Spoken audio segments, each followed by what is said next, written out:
Hey there. In this video, I'll give you a quick overview of what we're going to be covering throughout this module on light.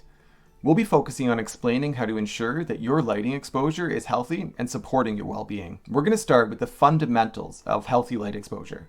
So you'll learn the two most important aspects of healthy light exposure, which are 1, to get ample sunlight in the morning and the afternoon, and 2, minimize your exposure to artificial blue light in the evenings. We'll guide you through integrating morning sunlight into your daily routine and how to make it a seamless part of your day. You'll also learn some great effective ways to reduce your exposure to artificial blue light, especially in the evenings, such as using specialized apps and adjusting some settings on your devices. We'll also introduce you to the benefits of blue light blocking glasses and discuss the key features to look for when choosing a pair for yourself. In the next section, safe lighting choices in the home, you'll learn all about the best forms of lighting for your home space. So we'll provide some good guidelines on selecting the best artificial lighting, including the types of bulbs that are going to be most beneficial for your health and well-being. You'll also learn about the importance of using red lights in the evening to avoid disrupting your sleep patterns. And finally, we'll discuss the types of lighting to avoid, such as dimmer switches and CFLs, compact fluorescent lamps. So you ready to light up your life?